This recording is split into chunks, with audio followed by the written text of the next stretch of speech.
Bom, considerando que nós já tratamos a respeito da anatomia da cavidade oral, agora nós conversaremos a respeito dos órgãos acessórios da boca, envolvendo língua, glândulas salivares e o aparelho da mastigação, que compreende basicamente os dentes.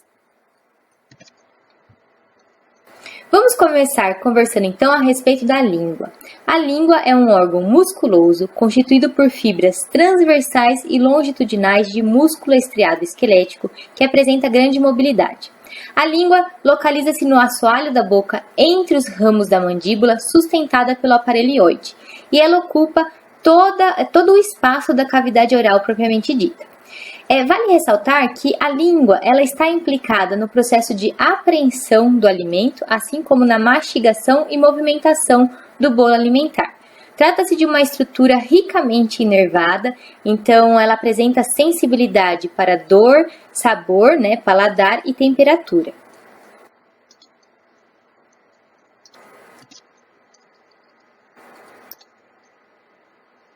Agora, anatomicamente, a língua ela pode ser dividida em 3 partes. Nós temos a raiz, que é a porção mais caudal da língua, que fica inserida no processo lingual do aparelho ióide, e posteriormente nós temos o corpo e o ápice da língua.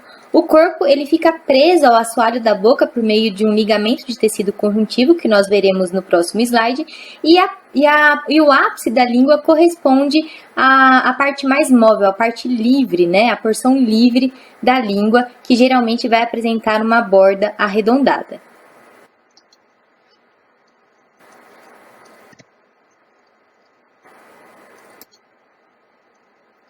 Então, como eu já adiantei anteriormente, o corpo da língua ele fica preso ao assoalho da boca por meio de um ligamento de tecido conjuntivo que é designado como frênulo ou freio lingual, como vocês podem evidenciar nessas imagens ilustrativas. A presença desse frênulo, gente, é muito importante porque ele impede que a língua seja engolida, digamos assim, Então, nós conseguimos movimentar a língua até o começo da garganta, no máximo, para introdução, para deglutição do alimento, mas a presença desse frênulo impede que essa língua sofra uma inversão para dentro da garganta. Então, aqui nós temos mais uma imagem evidenciando o frênulo lingual numa vista lateral.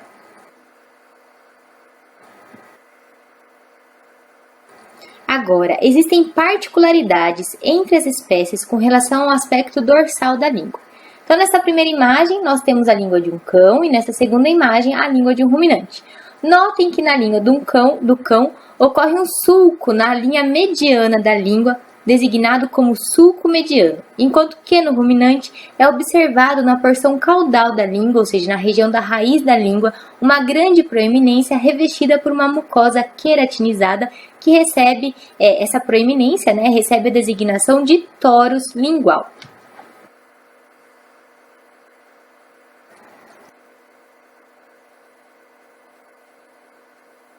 Agora, a língua do equino caracteriza-se por ser mais longa e ela apresenta uma textura mais aveludada devido à presença de inúmeras papilas linguais bem delicadas na superfície dessa língua, e o ápice da língua do equino ele também é mais retangular do que arredondado, como ocorre no cão e no ruminante, por exemplo.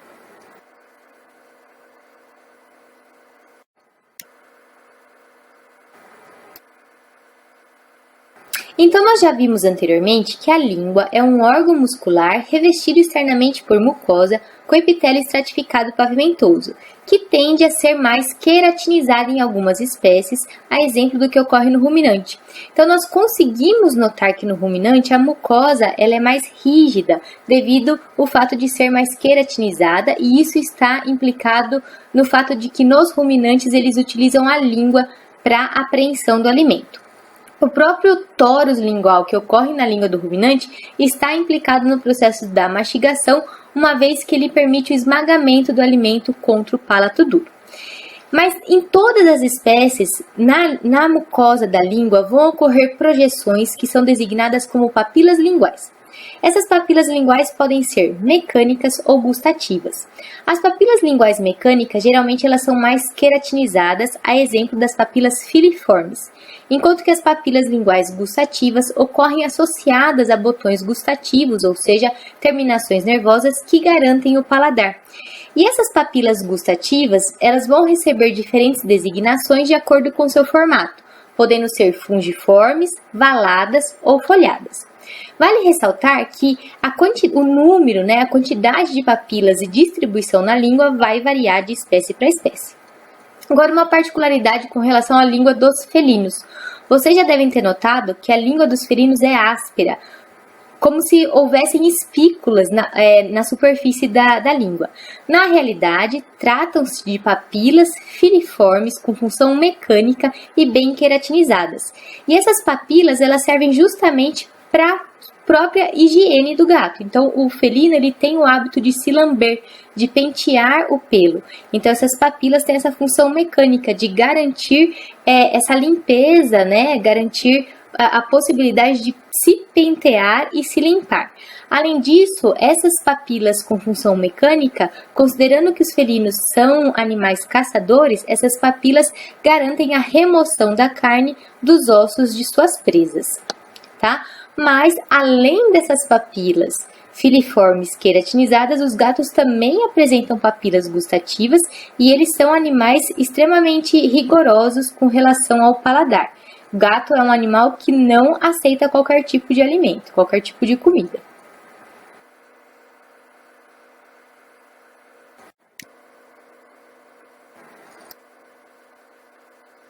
Então, aqui nesta imagem, nós conseguimos evidenciar duas papilas. Uma papila gustativa, que é a papila valada, que recebe justamente essa designação por ser uma papila mais desenvolvida e que se encontra numa espécie de vala. Geralmente, essa papila valada ocorre na região da raiz da língua, e as papilas filiformes, que são papilas com função mecânica, tendem a ser mais numerosas, mais alongadas e queratinizadas, e geralmente também em algumas espécies ocorre em maior quantidade na região da raiz da língua.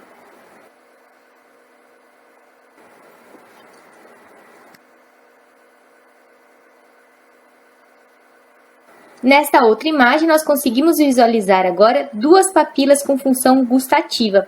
A papila folhada, que recebe essa designação porque ela ocorre como se fossem dobras na lateral, em especial na região da raiz da língua, e as papilas fúngicas, que recebem essa designação porque elas ocorrem como se fossem pontinhos sutis ao longo de toda a língua, em especial na região do corpo e ápice da língua, na sua lateral.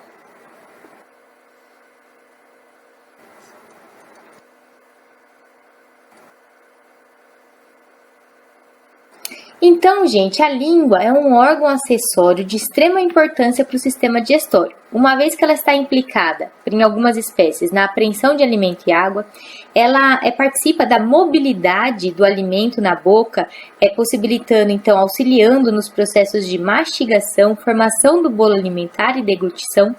Trata-se de um órgão sensorial, uma vez que ela é ricamente inervada, possibilitando paladar e a sensibilidade de dor e temperatura. Por se tratar de uma estrutura intensamente vascularizada, ela também possibilita a troca de calor, em especial nos cães. Nos gatos, nos felinos, como nós vimos anteriormente, ocorrem papilas queratinizadas com a função, então, mecânica implicada na limpeza da pele, dos pelos e até mesmo na remoção de carne dos ossos de suas presas. E vale ressaltar ainda que existem diferenças estruturais com relação à anatomia da língua e disposição e número de papilas, variando de espécie para espécie.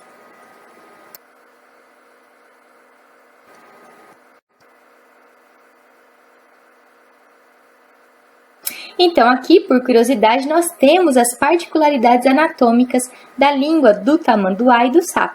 Então, o tamanduá se caracteriza por apresentar uma língua longa, com quase 60 centímetros de comprimento e uma saliva bem pegajosa, o que permite que ele introduza a língua no formigueiro e capture as formigas que são a base da sua alimentação.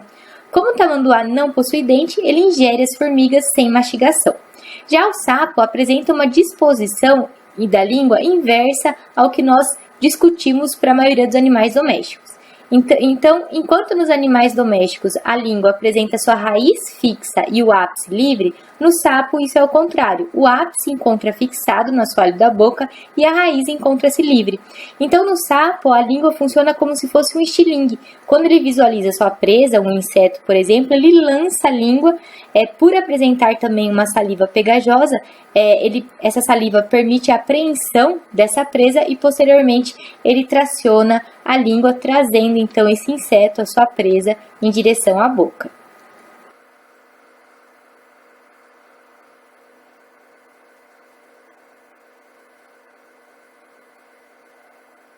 Agora, com relação às glândulas salivares, tratam-se de órgãos implicados na produção da saliva. Então, nós temos 3 glândulas salivares. As glândulas parótidas, que ocorrem na região da junção entre o crânio e o pescoço, próximo abaixo, do músculo parotídeo auricular. Nós temos as glândulas submandibulares, que ocorrem na região do ângulo da mandíbula, e as glândulas salivares subbilinguais, que ocorrem no assoalho da boca, como o próprio nome já diz, abaixo da língua.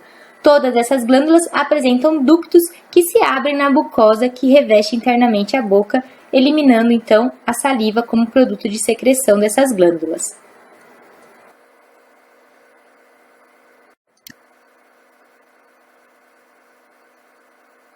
Tá, mas aí vocês vão me questionar, o que é a saliva? A saliva é uma secreção fluida produzida então pelas glândulas salivares e constituída basicamente por água, contendo glicose, eletrólitos e algumas proteínas, como a mucina, que garante viscosidade à saliva, imunoglobulinas, que garantem proteção contra bactérias, e em algumas espécies, na saliva, ocorrem algumas proteínas com ação enzimática que já iniciam o processo de digestão ainda na boca.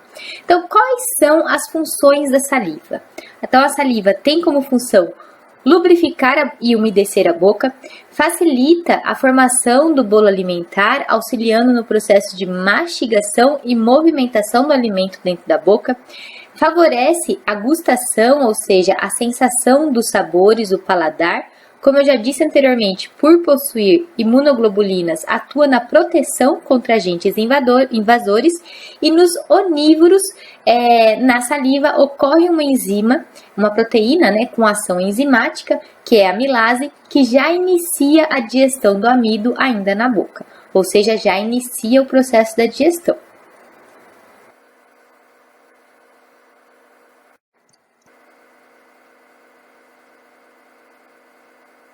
Agora, com relação ao aparelho da mastigação, ele vai ser constituído pelas seguintes estruturas anatômicas. Nós temos a articulação temporomandibular, que é a articulação formada pelo processo coronoide côndilo da mandíbula com o osso temporal que constitui o crânio. Trata-se de uma articulação sinovial e nós já conversamos em detalhes a respeito dessa articulação na aula de anatomia do sistema articular.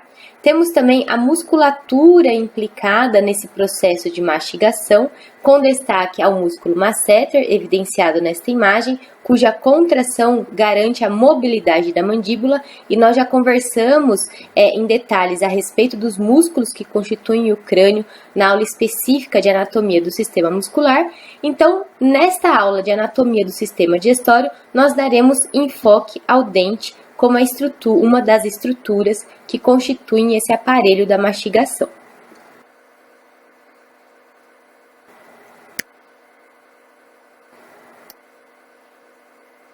Bom, então o que são os dentes? Tratam-se de estruturas ósseas com formatos e, consequentemente, funções distintas, dispostos em 2 fileiras, presos, fixados nos alvéolos dentários do maxilar e da mandíbula, e a quantidade de dentes que ocorre na cavidade oral vai variar de espécie para espécie.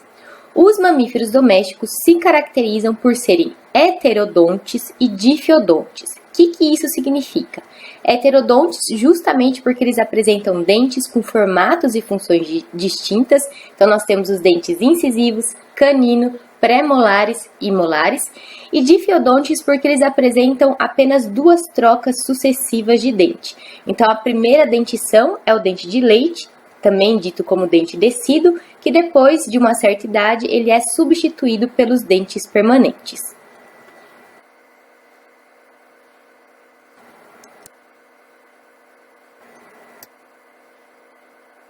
Então aqui nesta imagem nós temos um crânio, provavelmente de um carnívoro, com os diferentes tipos de dentes destacados. Então em azul nós temos os dentes incisivos implicados em cortar o alimento. Em vermelho nós temos os dentes caninos implicados em prender e rasgar o alimento. E em verde nós temos os dentes pré-molares, em amarelo nós temos os dentes molares, e os dentes pré-molares e molares estão implicados em esmagar, triturar o alimento. Então, os mamíferos domésticos vão apresentar todos esses tipos de dentes, porém em quantidades variáveis de espécie para espécie.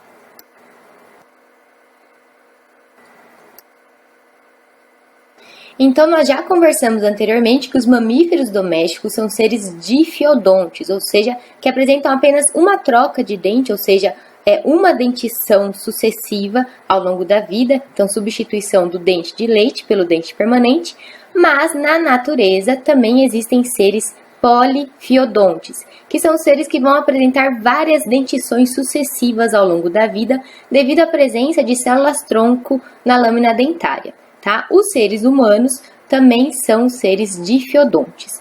E eu deixo aqui, só por curiosidade, a quantidade de dentes que ocorrem na arcada dentária de cada espécie.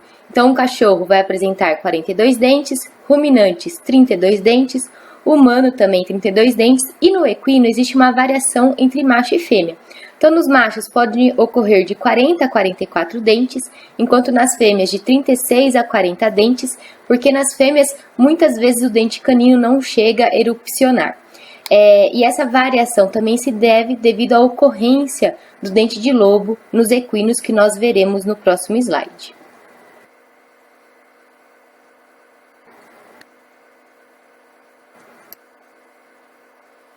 Agora, com relação aos equinos, que nós comentamos no slide anterior, existe a ocorrência do dente de lobo, que trata-se de um dente vestigial que erupciona geralmente na arcada superior à frente do primeiro premolar, conforme vocês podem visualizar nesta imagem ilustrativa. Trata-se de um dente que não tem função alguma na mastigação, mas ele atrapalha a embocadura, gerando desconforto, ferimentos, e por isso é recomendada a sua extração. Agora, existe uma dúvida com relação ao dente canino na égua. Muitas pessoas acreditam que as éguas não apresentam dente canino. Na realidade, as éguas apresentam dente canino, só que muitas vezes ele não chega a erupcionar, ou seja, ele não chega a aparecer além da gengiva, dando essa sensação de que as éguas não apresentam dente canino. Mas em algumas éguas é possível sim visualizar esse dente canino.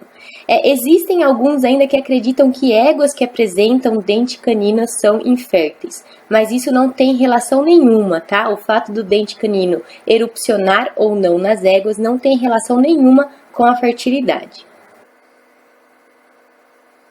E é essa presença do dente de lobo, dente canino, que determina a variação do número de dentes na arcada dentária dos equinos.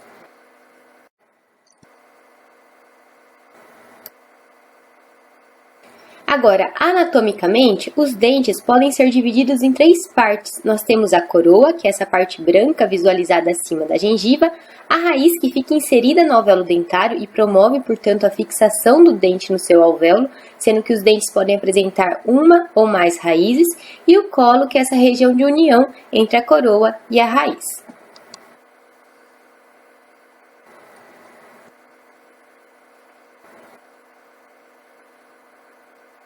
Agora, estruturalmente, os dentes são compostos pelos seguintes elementos. Nós temos o esmalte, que trata-se de um tecido mineralizado, é o tecido mais mineralizado do corpo e, portanto, muito resistente. Ele reveste o dente externamente, então essa parte branca que nós visualizamos envolvendo a coroa trata-se do esmalte.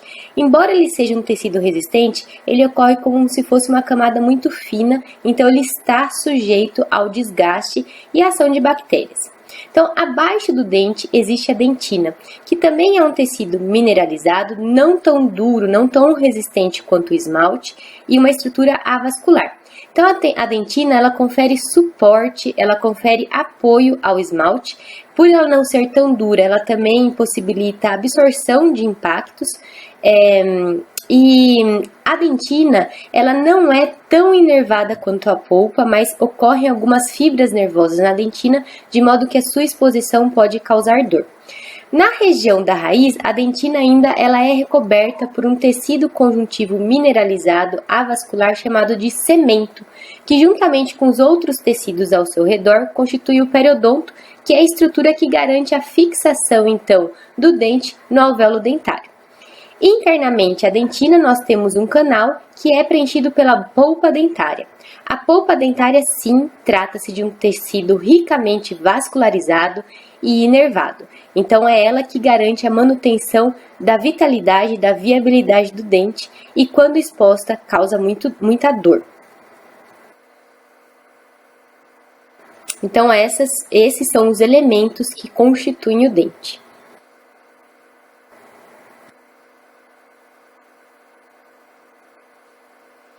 Então, como eu disse anteriormente, embora a coroa esteja recoberta pelo esmalte, ela está sujeita ao desgaste devido ao atrito constante pela alimentação ao longo dos anos de vida desse animal. Então, é através da avaliação desse desgaste, em especial dos dentes incisivos, que é possível precisar determinar a idade do animal, assim como observando as trocas dentárias. E daí, esse esquema de determinação da idade a partir da avaliação dos dentes vai variar de espécie para espécie.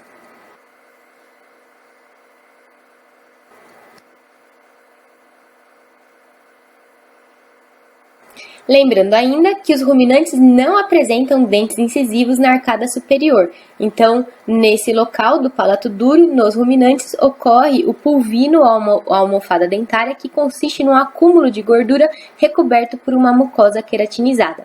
Já os carnívoros e suínos apresentam um canino bem desenvolvido, conforme vocês podem visualizar nessas imagens ilustrativas.